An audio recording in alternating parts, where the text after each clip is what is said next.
जज्बा कुछ कर दिखाने दा जज्बा दुनिया ते छोड़ने दा जज्बा कुछ कर।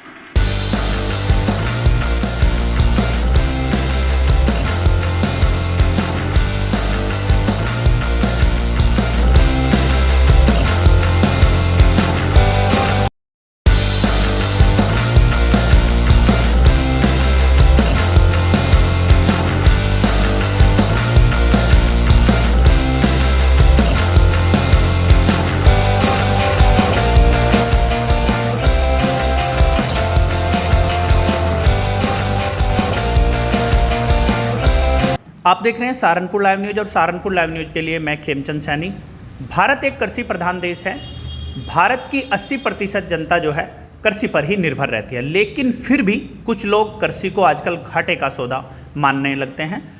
आज जो हमारे साथ शख्स मौजूद हैं, हम उनसे बात करेंगे और निश्चित रूप से उनसे बात करके आपको ये महसूस होगा कि कृषि के माध्यम से ही वो एक बड़ा नाम उन्होंने कमाया है और अपने खेतों की टेढ़ी मेढ़ी मेड़ों से वो सीधे राष्ट्रपति पुरस्कार तक जा पहुंचे हैं। जी हाँ, सेठपाल जी को अभी हाल ही में दिल्ली में राष्ट्रपति जी द्वारा पद्म श्री पुरस्कार से सम्मानित किया गया है। आज उन्हीं से जानेंगे कि कहाँ से ये सफ़र उनका शुरू हुआ, जो कामयाबी तक यहाँ तक पहुँचे हैं। सेठपाल जी आज हमारे साथ मौजूद हैं। सर, कैसा लग रहा है आज आपको? आज अपने आप को, अपनी किसान बिरादरी को, अपने गांव और ज़िले में बहुत अच्छा गौरवान्वित महसूस करते हैं कि एक साधारण किसान को भी पद्मश्री मिल सकता है। तो आज अपने आप को बहुत सम्मानित महसूस करते हैं। सेठपाल जी, आपके पारिवारिक पृष्ठभूमि अगर हम देखें तो सारे भाई आपके गवर्नमेंट जॉब में हैं, लगभग 2 भाई आप हैं जो खेती में इन्वॉल्व हैं। क्या आपने कभी नहीं सोचा कि हमको भी जो है सरकारी जॉब में होना चाहिए या सरकारी सुख सुविधाओं का लाभ उठाना चाहिए? आप खेती पर ही निर्भर क्यों रहे? देखिए, हम 6 भाई हैं और मैं दूसरे नंबर का हूँ। बड़े भाई ब्रजपाल सिंह जी बैंक में मैनेजर हैं। तीसरा भाई मैं और मेरे से छोटा भाई, हम 2 लोग खेती करते हैं। चौथा भाई हमारा रेलवे में इंजीनियर है। 5वां भाई भी एक अपनी शॉप चलाता है। छठा भाई एडवोकेट है। और मैंने भी ग्रेजुएशन करने के बाद BE MD bachelor of electro homeopathic medical and surgery का कोर्स किया था। उसके बाद मैंने भी अपना क्लिनिक चलाया था।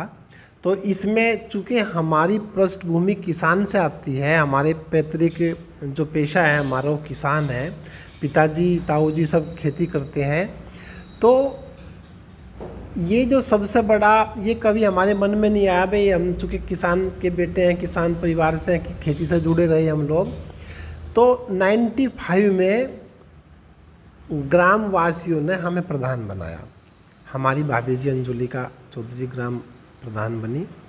उसके बीच में हमारे बीच में एक किसान सहायक थे हमारे, इंद्रपाल सिंह तोमर, वो हमारे बीच में आए। उन्होंने कहा भाई आप लोग ये जो खेती करते हैं गन्ना गेहूँ धान की, इसको छोड़ करके आप लोग कृषि विविधीकरण की आप लोग तरफ जाओ। तो हम लोगों ने उनकी कृषि विविधीकरण को हमने अपनाया और उसके बाद हम लोगों ने गन्ना गेहूँ धान के साथ में बागवानी की खेती हमने शुरू की, हॉर्टिकल्चर की सब्जी की खेती शुरू की हमने। गन्ने को ट्रेंच पे लेकर के गए हम लोगों ने गन्ने की सहफसली खेती की।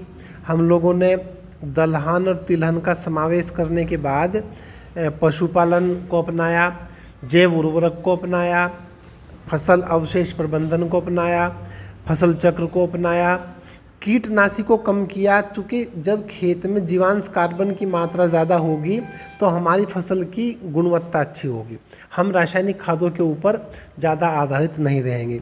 और इस एडोप्शन को करने के बाद हमने एक ऐसा सिस्टम बनाया जिससे किसान की रोज़ आमदनी होती है। हमारा किसान धान काटने के बाद उसकी पराली को जलाता है।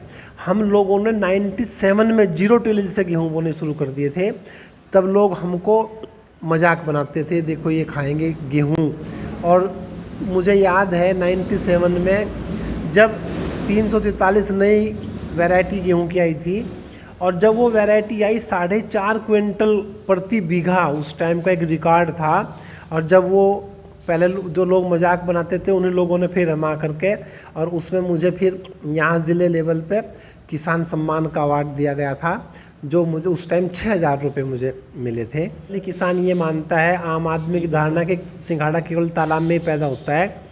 हमने मात्र 1 फीट पानी में सिंघाड़े की खेती की और उसके बाद फिर हम लोगों ने एक अपना निजी फिश पॉन्ड बनाया और उसके बाद फिर हमने उस तालाब में कमल की खेती की। तो कमल की खेती से हमें 3 तरह से लाभ मिला। आपने बहुत सारी फसलों की यहाँ बात की, फिश की भी बात की, तो अभी तक के सफ़र में सबसे फेवरेट फसल आपकी कौन सी रही है जो आपको लगता हो कि कैश क्रॉप भी है और जिसमें आपका पर्सनल इंटरेस्ट भी हो? देखिए, सबसे ज़्यादा उसमें मेरी सिंघाड़ा क्रॉप हमारी सबसे ज़्यादा रही है। ये मई के आखिरी में या जून के फर्स्ट वीक में हम डालते हैं और दिसंबर तक ये चलती है। लेटपाल जी, जैसा ये आज आपको जो है सम्मानित किया गया है, इतना बड़ा सम्मान मिला है, सहारनपुर के लिए भी ये एक गौरव की बात है। तो कितना सहयोग और सरकार का और सरकारी अधिकारियों का कितना इसमें सहयोग रहा और किन किन लोगों का इस मुकाम तक आने के लिए सहयोग रहा?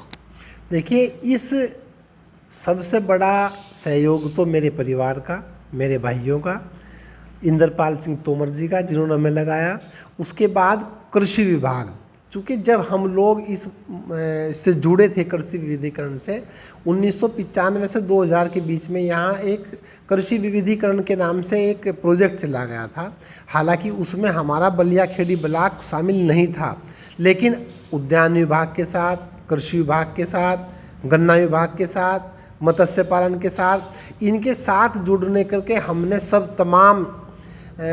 गोष्ठियों का, तमाम मेलों का हमने भ्रमण किया, जो प्रशिक्षित किया गया।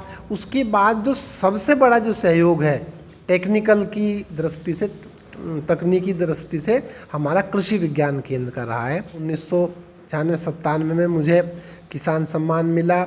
उसके बाद मुझे गन्ना विभाग से, एग्रीकल्चर विभाग से, कृषि विज्ञान केंद्र से, हमारे उद्यान मत्स्य विभाग से, तमाम विभागों से हमें प्रेरित किया गया, प्रोत्साहित किया गया, सम्मानित किया गया। उसके बाद जिला लेवल से, मंडल लेवल से, प्रदेश लेवल से और राष्ट्रीय लेवल के कई पुरस्कार हमको दिए गए। 2010 में मुझे ICR ने प्रोग्रेसिव फार्मर का अवार्ड दिया था। उसके बाद 2012 में मुझे IARI ने इनोवेटिव फार्मर, नवोन्मेषी किसान का पुरस्कार दिया गया। 2015 में मुझे बाबू जगजीवन राम किसान अभिनव पुरस्कार से सम्मानित किया गया। उसके बाद 2020 में मुझे IARI ने फेलो फार्मर से सम्मानित किया गया। धन्यवाद देते हैं हम मोदी जी की सरकार को। उन्होंने एक खेत की डोलों पे घूमने विचरण करने वाला एक साधारण किसान जो कभी कल्पना नहीं कर सकते थे पद्मश्री के लिए, इतना बड़ा सम्मान और इतनी पारदर्शिता लाने के लिए उन सबको हम बहुत बहुत दिल की गहराइयों से नमन और हार्दिक अभिनंदन करते हैं। खेतीबाड़ी में कुछ किसानों का खेती से मोहभंग होता जा रहा है, तो उन किसानों को आप क्या संदेश देना चाहेंगे? देखिए, मैं किसानों को एक संदेश देना चाहता हूँ। आज के समय में मांग और आपूर्ति का नियम है, जो अर्थशास्त्र का नियम भी है। हम अपने खेत को कृषि विविधीकरण अपनाएं, डाइवर्सिफिकेशन करें, उसमें गन्ना, गेहूं, धान के साथ साथ में उसमें दलहन तिलहन का समावेश करें। और हमें एक ऐसा सिस्टम बनाना पड़ेगा जो हम अपनी रोज़मर्रा की जो ज़रूरतें हमारी हैं, उन ज़रूरतों के लिए हम चाहे हॉर्टिकल्चर की सब्ज़ी की खेती को हम अपनाएं, चाहे दूसरे व्यवसाय को उसके साथ में अपनाएं, सहफसली को अपनाएं। तो इस तरीके से किसान अपनी आमदनी बढ़ा सकता है। जो पढ़ा लिखा शिक्षित युवा है, तो क्या उनको भी जो है खेती की ओर अग्रसर होना चाहिए? उन्हें क्या संदेश आप देना चाहेंगे? क्योंकि आजकल युवाओं की पहली पसंद नौकरी रहती है, उसमें सुख सुविधाओं का लाभ लेना चाहते हैं, तो उन युवाओं को आप क्या कहना चाहेंगे? देखिए, मेरा एक सुझाव है, हमारे माननीय प्रधानमंत्री जी का एक संदेश है, सीधा संदेश है, टेक्नोलॉजी को हम ज़्यादा से ज़्यादा एडॉप्ट करें। मेरा जो पढ़ा लिखा किसान है, मैं उसको ये, अभी तक क्या होता है, जो पढ़ाई करता है वो सोचता है नौकरी में जाने की बात, लेकिन जो परिवार में कमज़ोर रहता है, जो पढ़ नहीं पाता, उसे हम खेती में लगाते हैं। जब तक मेरा पढ़ा लिखा नवयुवक खेती में आकर के नई नई तकनीकों को नहीं अपनाएगा, तब तक हम दूसरे के ऊपर आश्रित रहेंगे। और मेरा ये पहले एक संदेश था, उत्तम खेती, मध्यम बान, निश्चित चाकरी, भीख निदान। तो खेती का जो हमारा वो है, हम उन लोगों के लिए भोजन पैदा करें जो पैसे वाले लोग हैं, जो अच्छा भोजन खाना चाहते हैं, गुणवत्ता युक्त भोजन चाहते हैं। हम पेट भरने के लिए भोजन पैदा ना करें। जैसे आजकल अंधाधुंध पेस्टिसाइड्स का यूज हो रहा है और उसके परिणाम भी जो है सामने आ रहे हैं, तो इस बारे में आप क्या कहना चाहेंगे? देखिए, मैं इस पे मेरा स्पष्ट संदेश है। मेरा जो किसान है उसने एक बात अपने मन में ठान ली है कि रासायनिक खाद और रासायनिक दवाइयों से ही खेती संभव है, जबकि यही हमारा सबसे बड़ा नुकसान का सौदा है। ज़मीन जो हमारी माता है, यदि हम उसका स्वास्थ्य का ध्यान नहीं रखेंगे, यदि माँ का स्वास्थ्य ही खराब होगा, तो बच्चे को पोषण में कहीं ना कहीं दिक्कत आएगी।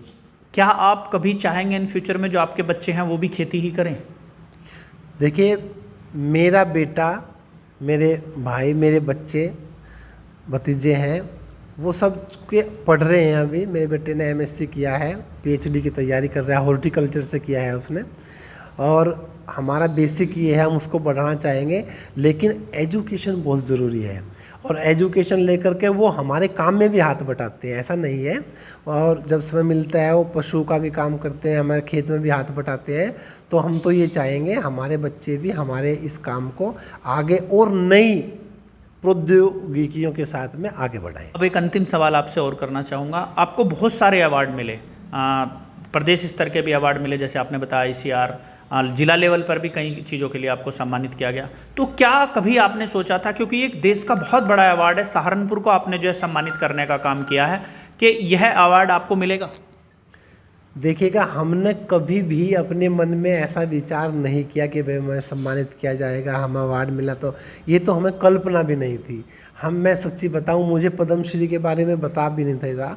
एक बार जब 2015 में मुझे जगजीवन राम किसान अभिनव पुरस्कार से सम्मानित किया गया, तो हमारे रामपुर मनिहारान डिग्री कॉलेज में प्रोफेसर हैं डॉक्टर राजवीर सिंह जी, मैं उनसे मिलने के लिए गया। उन्होंने मेरे से कहा कि सेठपाल जी, आपको एक दिन पद्मश्री भी मिलेगा।